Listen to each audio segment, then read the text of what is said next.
Hi everyone. Following the League of Legends playoffs, I was going to make a video speaking about CLG and how things had gone for them, but I recently watched Doran's excellent video about it, and where he gives a very impassioned criticism about some of the fundamental problems within CLG as he perceives them. And I don't really think I can trump that. So what I wanted to talk about today was kind of tangentially linked to that, and I have no doubt that we will talk about CLG specifically over the course of the video. But I want to talk about this idea of players being bigger than the club, or bigger than the organisation, or bigger than the team. The failings of management wrapped in with that, and star power, and how it can be both a good thing and a bad thing. So when I started making like video editorials, I had no idea I would ever sort of do what I'm about to do, which is actually to sing the praises of Alex Ferguson. Now, just in case you're not familiar with who Alex Ferguson is, Alex Ferguson represents the most successful British manager of all time, the former manager of Man United, one of the most successful managers globally, and completely revived the fortunes of the Manchester United side and made them an absolute powerhouse. They were the dominant force in football in the Premier League era. Now, he repeatedly had this phrase where he would say, "No one is bigger than the club." He would include himself in this, and I always had the suspicion that he didn't really believe that he ruled like a tyrant, and therefore he did believe he was bigger than the club. But ultimately, when it came to star players, it didn't matter who you were. You either slotted yourself into the system, listened to what he had to say, did what was required of you, or you were going to be shown the door. You were going to be made surplus to requirements, even if on the surface it looked to the detriment of the team. So there are numerous famous examples of this. Jaap Stam was an incredibly talented Dutch centre-back, was a rock in the Manchester United defence. As soon as he started to sow seeds that he might want to be moving away, I believe he was quoted in a book or an interview. Now, was that Ferguson said, "Right, you don't want to be here, fine," and he sold him. David Beckham famously had a clash with Alex Ferguson. Alex Ferguson felt he wasn't committing to his football in the way that he previously had, that his newfound level of star power was distracting him, and Ferguson felt that this was a betrayal because when David Beckham had been demonised by England fans after he got sent off in a crucial World Cup game against Argentina, which led to England ultimately losing, it was Manchester United and specifically Alex Ferguson that cocooned him away from the hate that he got. David Beckham being a very flamboyant character, as you can imagine, he was a target of some appalling vitriol. They actually burnt effigies of him after the football game, and Manchester United absorbed him into a protective network to keep him away from that criticism.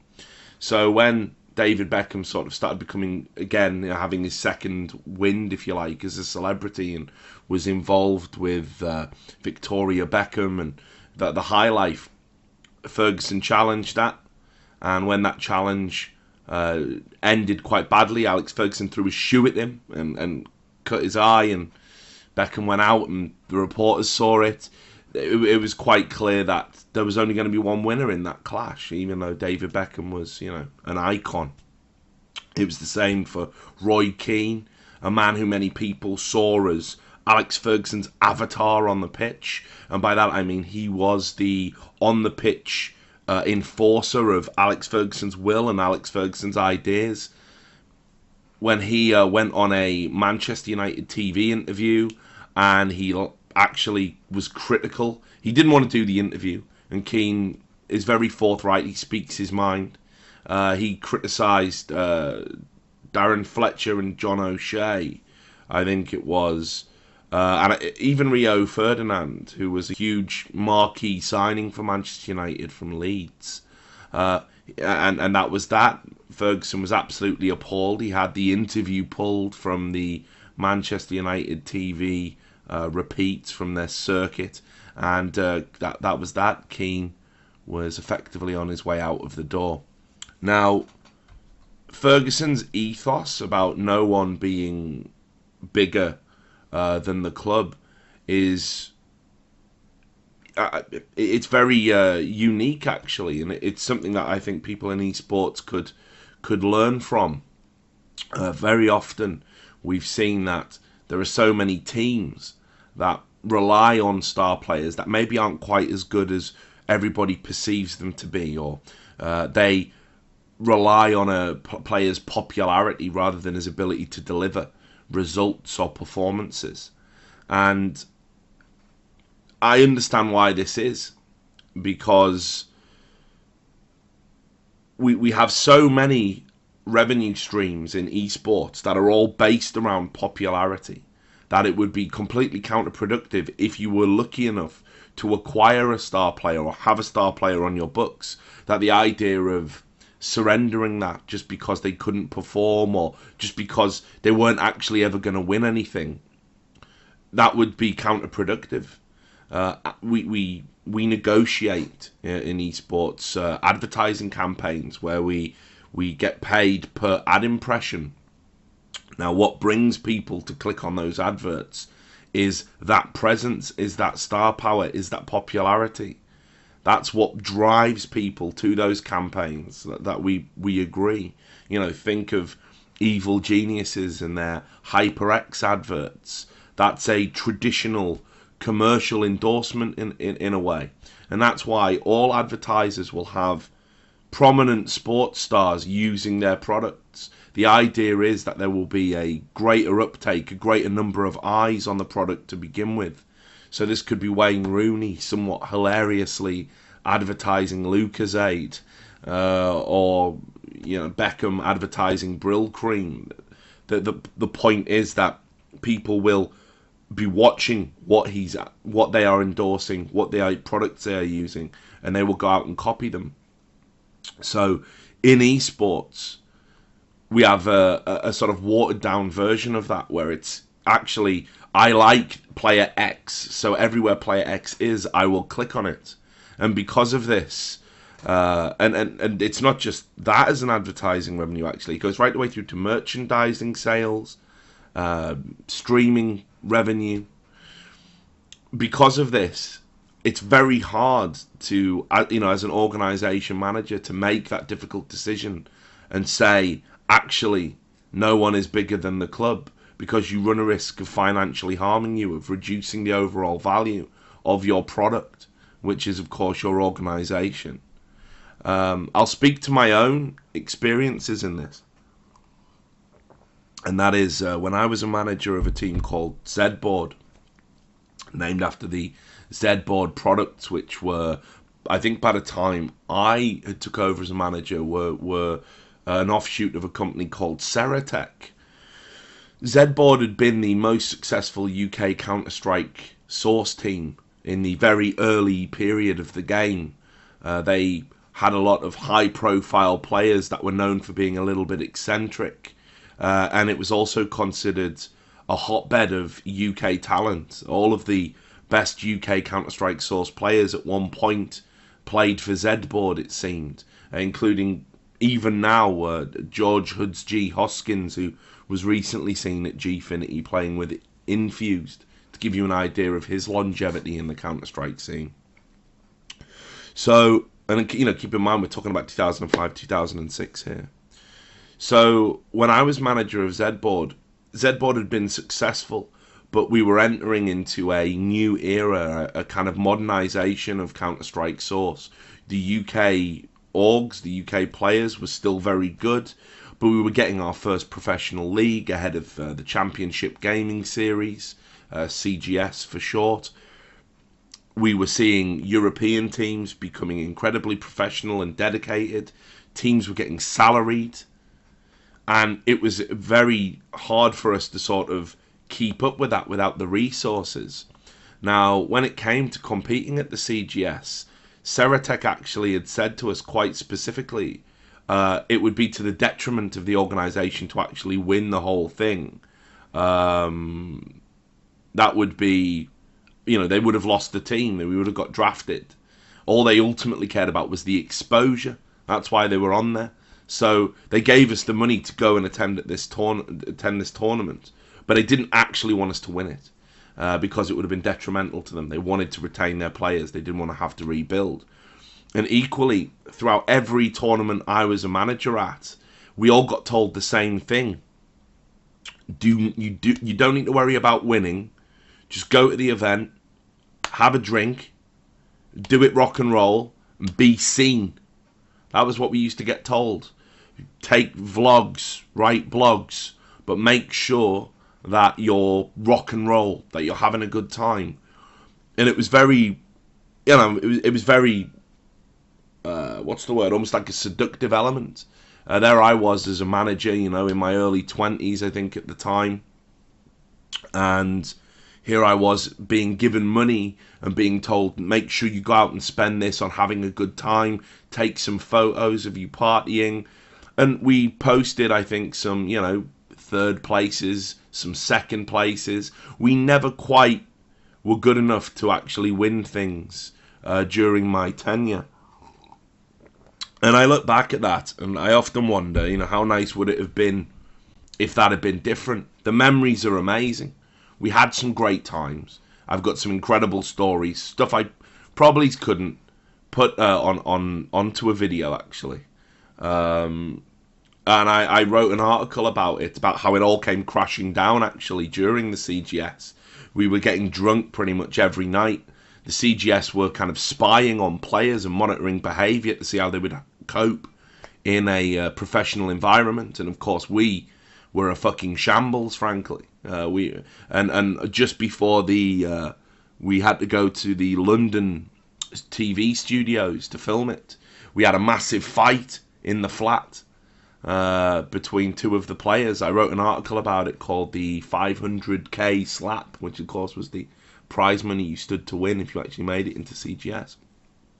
So it was great for exposure for that company, but actually in terms of what a waste of talent, what a waste of potential it was as an exercise, it was. I wish I'd been a bit more stern, perhaps imposed myself a little bit more on the team. Perhaps I could have removed some of the more difficult elements within that team, actually been a manager rather than more like a shepherd and someone that handled the business side of things. Ultimately, I had little say over what happened on the team. They were these eccentric characters, but they were stubborn and they were high profile enough to have absolute confidence in what they were doing. There was nothing I could tell them that would make them change. Now, this is where you can probably start to see why this is almost like an analogy for where CLG is right now. And again, I just want to stress that it's not just Alex Ferguson here, as much as I want to toot his horn, that realises that for a successful club system, for a successful organisation, you cannot place emphasis on the individual. To give you Americans a point of reference for this, Bill Belichick said, there is an old saying about the strength of the wolf is in the pack.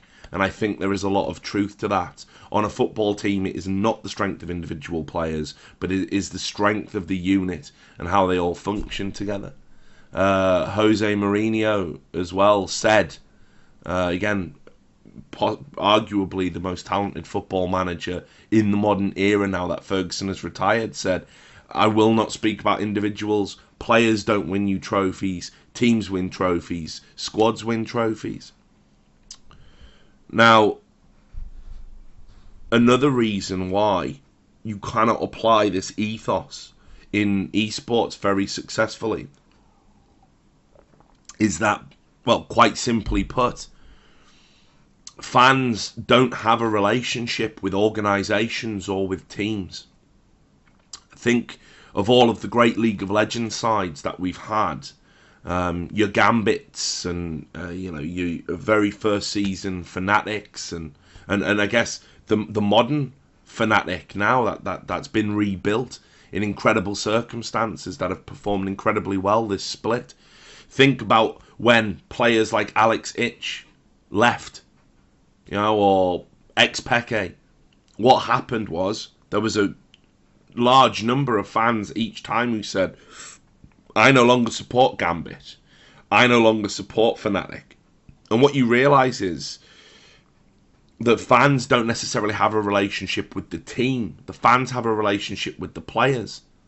The players eclipse the organisation in a lot of ways, especially the ones that have this incredible presence.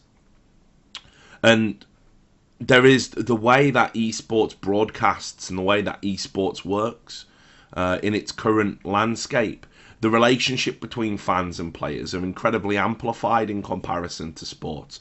A lot of people bring this up quite often, and there are good and bad elements to it. I read that blog by High, and he's talking about the hate that players get. And yes, I can imagine absolutely that it feels very intense and awful. I can identify with that. I have a level of access in my job that most journalists probably don't as well.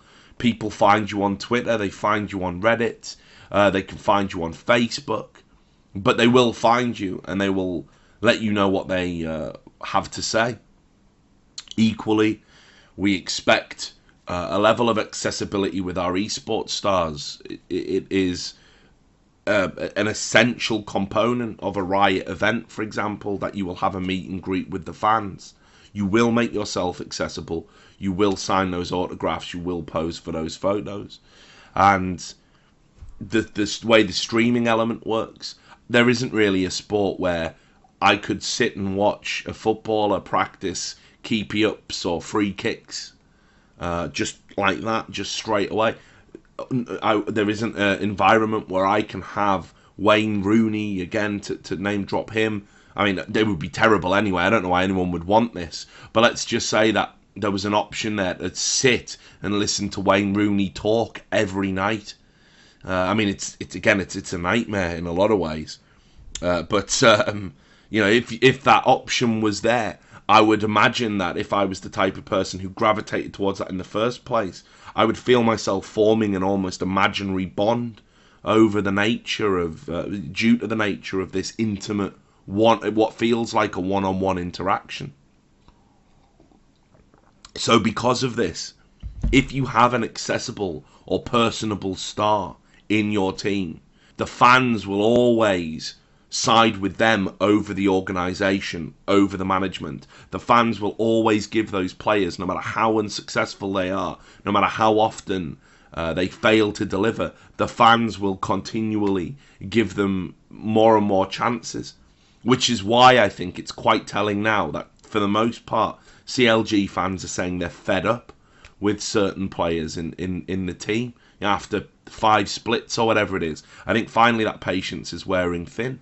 But if you think about the history of CLG's underachievement, that's actually incredible. That the fans would be this patient. It wouldn't happen in regular sports, I don't think. And again, that's down to that level of intimacy that I'm talking about. Equally as well, we see different types of personality, ones that are more personable. They do have these extra chances. It's incredibly hard for a manager to actually manage them because of public perception, and we only see a tiny fraction of what goes on. So let's say if Hotshot was to come out in the coming weeks and say he was dropping Doublelift, I imagine the backlash against that would be very severe indeed. Now, we have no idea about how Doublelift is behind closed doors. And again, I want to stress, I'm not saying this is what Hotshot should do, just before we all go mental about it. But we don't know what he's like behind closed doors. We don't know what his application is like in practices. All we see is the persona which is deliberately projected in order to make him more a marketable product. So what we know about Doublelift is, for example, he likes to talk trash, but we consider it harmless when he does it because he has this goofy side that softens that hard edge. We see him messing around with Travis. We see him keen to kind of poke fun at himself. So it waters down, it dilutes the impact of the trash talk. And people warm to him. Even when he's doing it, it's considered a bit of fun. It's considered a joke. It isn't considered toxic. By contrast, you take an incredibly mechanical and talented player like Forgiven, who is critical of his teammates and does have things to say. And,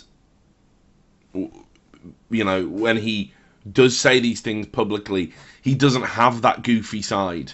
You're never going to see him frolicking, performing Lady and the Tramp style moments with a donut. You know, he's very blunt. Even when he says things that I think are hilarious. For example, you can either try to be the best or you can suck a dick, which he said on Summoning Insight when interviewed by Thorin and MonteCristo. There isn't a comedic aspect to that. He means it. And because of that, it makes Forgiven a very difficult personality to engage with for the fans. You can appreciate his talent, but in esports, the persona seems to be more important than the talent. So, I think the issue, again, with CLG, and this is, like I say, it's not aimed specifically at them. It's for any team in any esport, in a way. When you make players immovable and bigger than the club and bigger than the organisation, which, as we've established, happens incredibly often due to a combination of pressure to gain revenue and pressure in the eyes of the fans, who in turn you monetize through those revenue streams. It can only breed negative traits. If you say to a player, you're untouchable, either directly or through the implication in how you treat them, what will happen is they will get complacent. They will get complacent, arrogant, aloof. They will fail to engage with their other teammates.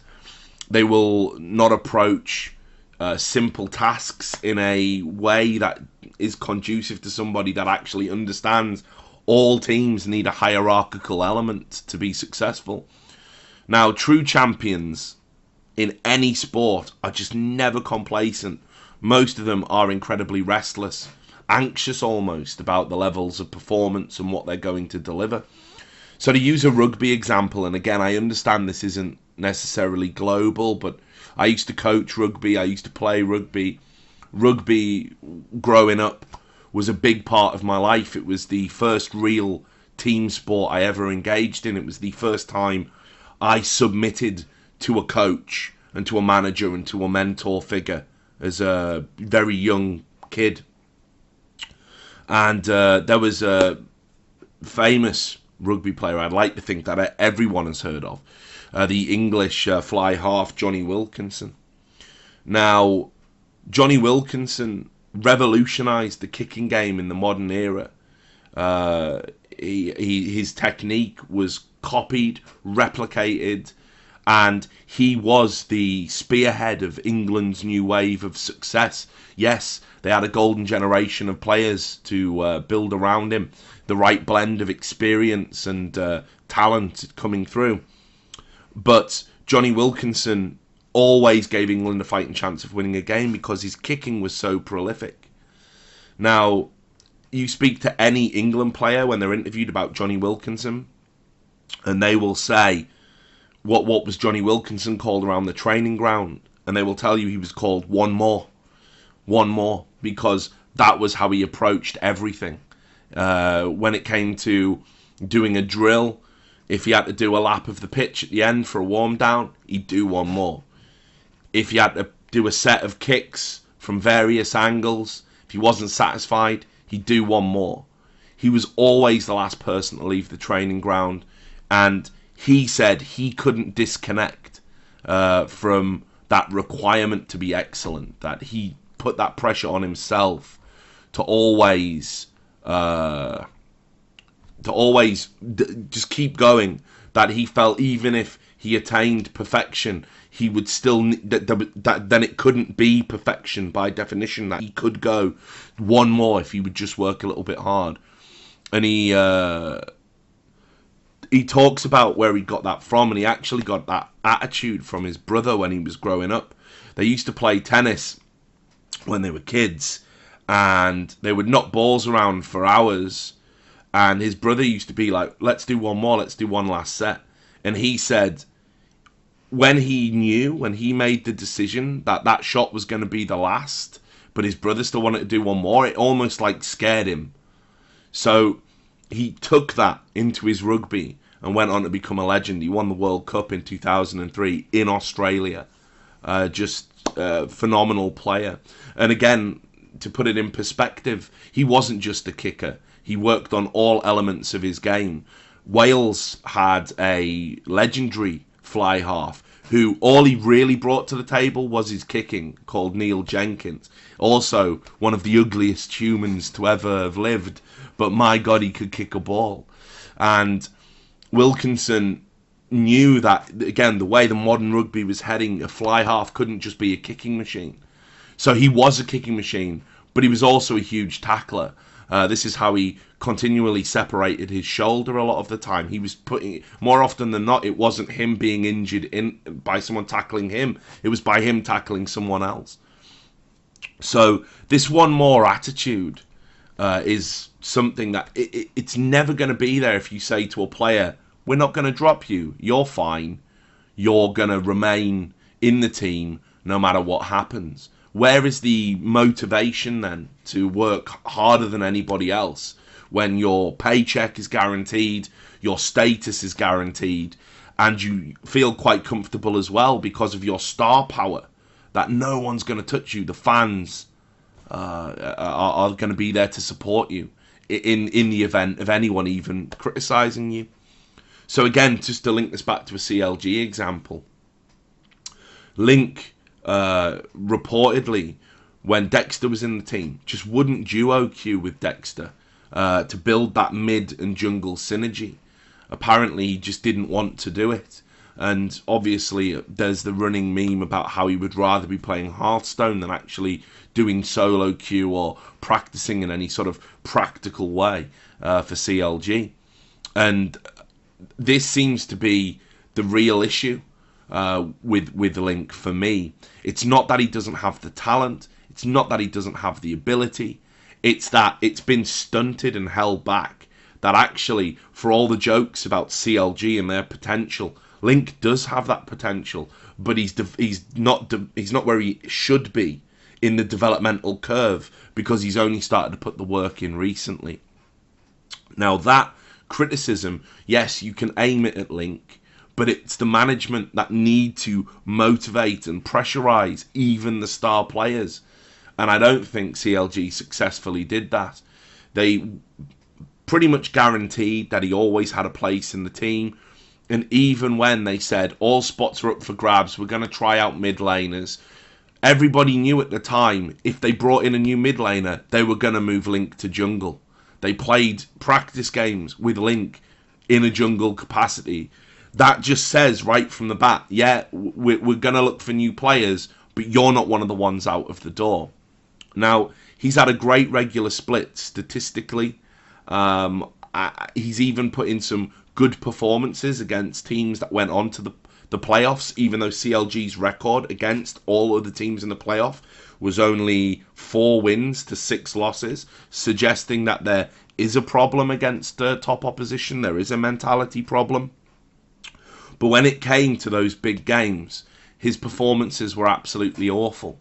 And again, this is indicative of an organisation, a team that ultimately will tolerate failure, that will stand by players even as they do not prepare in the correct way and do not put in the work. I don't necessarily believe that Link is a choker. I just think that there isn't that friendly pressure to perform, and that comes down from the top. That is a managerial failing, absolutely through and through. There was also, during the time that MonteCristo went in, and again, you can look into this yourselves. I won't cite sources or name anybody because, you know, I don't want to open up any old wounds. But back when MonteCristo went there, and let's be clear about who MonteCristo is. This is a man who, very much like a Johnny Wilkinson actually, this is a man who works incredibly hard to be a top-tier analyst. Duncan Thorin has often said to me one of the reasons that him and MonteCristo get along so well is that they respect each other. And indeed, the basis for that respect is around work ethic. MonteCristo, when he's been hanging out with Duncan, will break away from that to go and watch replays, reviews, even though he is guaranteed to be called up to any credible tournament to offer his insight and analysis. MonteCristo still continually works. You could ultimately, where MonteCristo is now, you could phone it in. People would agree with everything he had to say because it's MonteCristo, but he doesn't do that. He challenges himself and he continually revises and works hard. And Duncan's the same. I can't keep up with him. He's a guy who puts out a video every day. He sits there in his Baltic climate bedroom recording videos, writing articles of up to 10,000 words in length, chronicling the history of the game. I can't do that. I'm tired after a day of dirt digging and looking for roster changes. That work ethic is what makes people truly successful. I consider myself to have a very solid work ethic, but again, you can see why these people, for example, why Duncan has 60,000 followers to my 11 on this very YouTube channel. It's because the sheer volume of content he puts out, all of it amazing. The work it takes for that, the level of sacrifice and dedication, incredible. So MonteCristo, we know, is a leading analyst, a great thinker, one of the most pioneering analysts in a lot of ways in League of Legends. And he goes to coach CLG. Now, how you cannot benefit from his involvement is beyond me. And people really, again, because of this star power and almost this unconscious desire to side with the players we like the most. Initially, when things were working for CLG, everyone was talking about the MonteCristo effect and how he had revolutionized the way they played, that their rotations were incredible. They were sometimes winning games with like a very small number of kills because their objective control was just absolutely amazing. But then it started to all go wrong.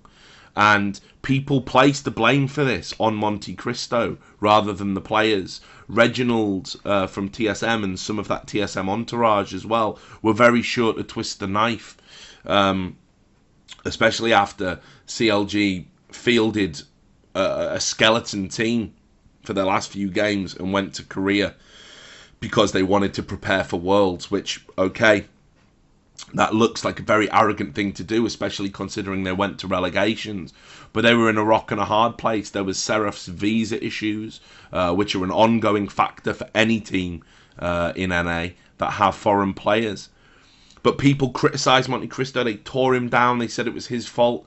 Nobody actually came to the realisation publicly that these players are uncoachable in a traditional sense. What we saw during the MonteCristo era was they went from being a team very early on that were clearly taking on board his advice and focusing on objective control and rotations, MonteCristo's favourite word. And they went back to let's play around double lift, let's get double lift fed and see if he can carry.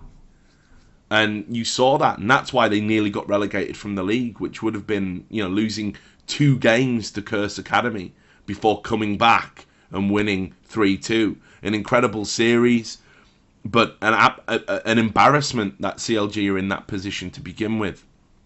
Now, everyone privately was talking about how MonteCristo was trying to make these sweeping changes in the team, that he was telling players that their attitude wasn't appropriate, that they were not going to succeed if they kept these old habits.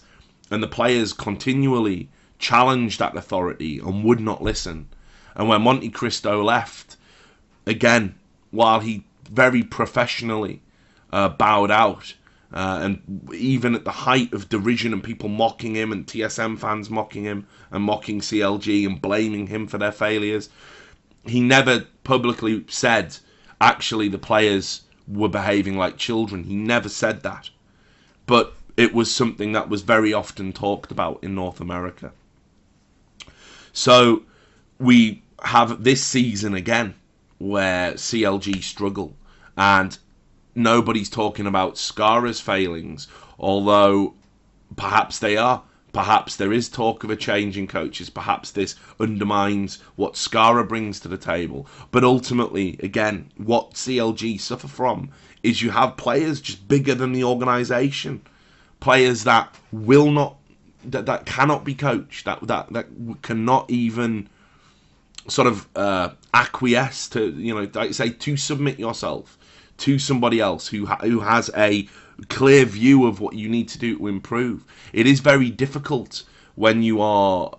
All successful players have in any sport, have an ego, but you've got to know when to put that ego away and allow somebody to make you better. I had it when I was, again, a young rugby player. I was quite big for my age, was quite stacked, and I went through puberty very quick, and I was probably bigger at 14 than I am now. Just muscle. I worked out. I was really, in that age bracket, quite a handful. And I used to think that I could just get by on that physical aspect of it. So when I was younger, I didn't do extra drills. I didn't work as hard as everybody else because nature had given me this physical advantage, and I just abused it. As I started getting older and was looking at playing at Colts level, I was getting found out. Players were bigger than me. Players were stronger than me, quicker than me, smarter than me. They'd put more work into understanding the game rather than just trying to bulldoze through people. And I had to say to a coach, I'm getting left behind. I need you to make me better. And even then, reluctantly, he was like, it's probably too late. I had to watch my teammates go for like county trials and trials with professional rugby teams while I was sat in the bar drinking. It was a big eye-opening experience. It was a changing point in my life about application and the importance of it. Do CLG, do a lot of these star players in any games have that humbleness to realise that you need to sometimes admit that you can be made better? I don't know, and I think this is a problem that's applicable across esports as a whole, that managers and coaches, they are almost afterthoughts. They don't really do any management. They don't really do any coaching. There's a barrier preventing them. And a lot of the time, the players, even if they aren't aware of it themselves, they're calling the shots.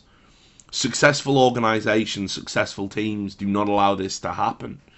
So, just as a final point, and I'll just type this up because, again, I do like to get this sort of thing right. Accuracy is very important to me. But I'm sure, again, a footballer you've all heard of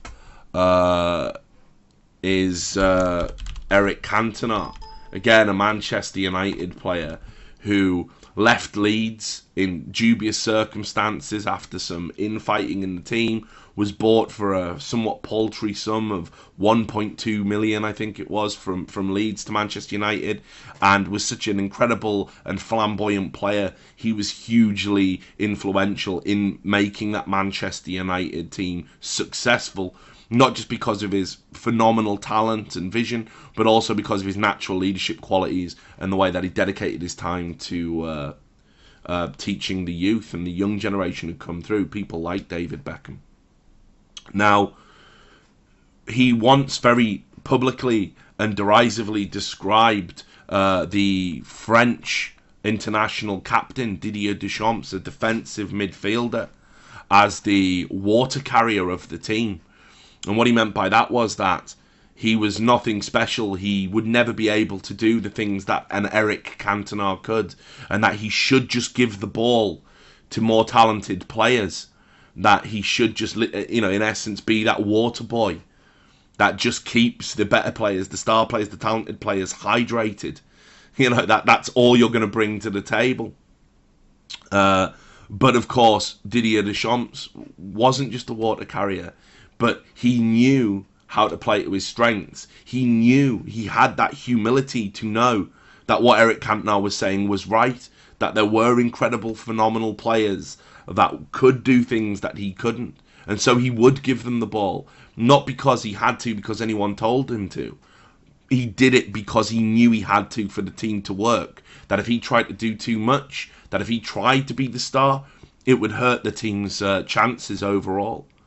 And this is a man who earned a ridiculous amount of caps for France. I think, 103 caps for France. Captained the side, won Champions Leagues with Juventus, played for Chelsea for a season.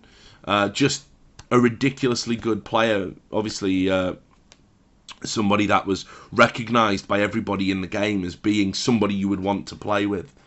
Now, that kind of attitude is the sort of thing you need to see from more of the star players that we have in esports. And the only way that we're going to embed that is through solid management and solid coaching.